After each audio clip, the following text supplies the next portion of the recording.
if you just want to ask a simple question like your child being taken by DHR, all you do is file a claim that nobody has a right to take your property without your consent. And you get the hell out of family court as fast as you can. Because you're just a defendant there. And they're just going to eat, and you have no rights. You have, you're just a citizen. You have duties, responsibilities, and obligations.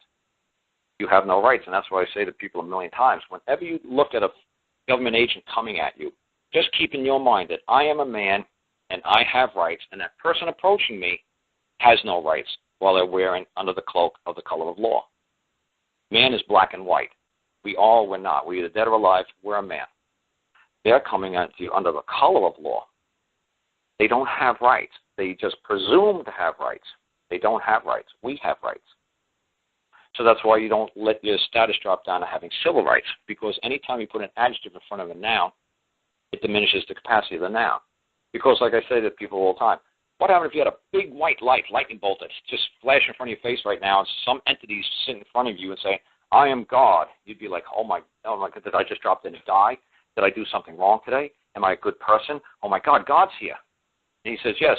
I was like, oh, almighty God, God, what do you need from me? And then he says, well, I'm the God of sesame seed buns. He's like, what? I'm the God of pigeon and rainbow ponies. What?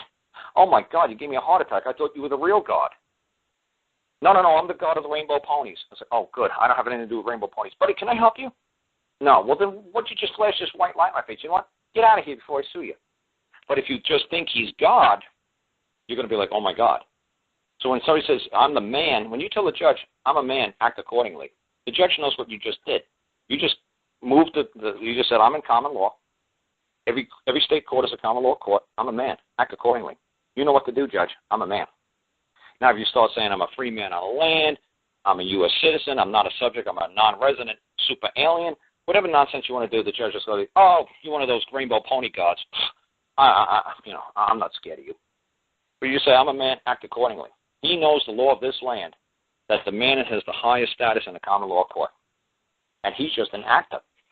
He's not acting in the capacity of a man at that point. He's acting in the diminished capacity as a judge. He's a type of man. The nature of him is a man, but his character at that time is judge. So as far as he's concerned, your nature is a man. You didn't describe your character. You didn't describe your reputation. He can't assume or presume anything until you open your mouth and you diminish your standing capacity and status in his court now. And then he says, oh, you diminished your capacity. I thought you were holding a common law court here. Oh, now I got jurisdiction over you. Wonderful. As long as you say I'm like lightning bolt came down and said I'm God, you're just better presume that is the almighty number one rainbow. He covers every aspect of the rainbow God. You better just believe he's the high supreme ultimate one. But if he starts using adjectives to define what kind of God he is, oh, I'm the rainbow God, I'm the pony God, I'm the poppy seed peppermint patty God. It's like, oh, get out of my life. I ain't got time for this stuff. And that's the way the judge is going to look at it. He's going to start laughing at you, like, oh, he's one of these 10,000 word syllable man thing. Oh, okay. Why don't you just say you're a man? Then you're holding the jurisdiction in the common law. There you go. Because all men are equal in this country, and you hold the capacity in court as a man. Nobody could diminish your capacity. The Attorney General could say, well, let's really, I did this, I did that. Really, were you there? You have any first-hand knowledge? Is the man harmed here? Is there a man harmed here? No. Under the common law in this land, to move a case, you must have an injured party. You must be a harmed man. Is the harmed man here? Well, no, I'm the attorney for the harmed man. The harmed man must make an appearance so I can cross-examine him. If the harmed man doesn't appear, you have no case. You have, like you need a leg to stand on. You don't have a leg to stand on because you have no harmed party. Well, I'm the attorney. Right. Do you have any first-hand knowledge of anything that happened? No.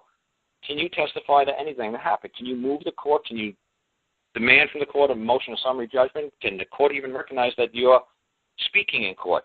Well, no. And that's Etrenzi versus Pagliaro, 1964. Until a man is present moving the claim, and you just said that you're a man and you're standing on the other side, the only one who can move you is another man or another woman. The state attorney can't move you. You created his position. You're the creator. Your creation can't compel you to do anything, to perform. It's very simple. I mean, I hope you guys understand this stuff, man. I like when people come on and challenge me, but my stuff is just way too simple, and I hope it is that everybody starts saying, I have rights, and you don't. That's the number one thing I hope I get out of all these talk shows that everybody listens to me all the time. You start looking at the DHR ladies, and you start looking at the judges, and you start looking at the bailiffs, and you start looking at the cops like, I have rights, you don't. You could be removed from your position at any time, and your privileges can be revoked. My rights as a man, as a woman, can never be revoked, can never be rescinded. I always maintain them at all time. I always claim them at all time, and you can't remove them from me. I have rights, you don't. And that's what I hope I say to people. That's what I hope I get through to almost everybody on these shows. If you guys could just remember that simple thing, I think I'll accomplish a lot. Highball, it is asking for you to please repeat that case site. Oh, that's on your site, Angela. That's our own shift site. That's Trinity versus Pagliaro. Oh, yeah. That's the Richard Cornforth video. Right. Right. That's his second video out of 3. The one that's voidjudgments.com. And he explains it in massive detail. And the other guy who explained it really good, too, was if they go back on Angela's My Private Audio and you look for the guest speaker called Clayton Cherry, about 35 minutes into that call about a year or two ago, Mr. Cherry explained it real well, too.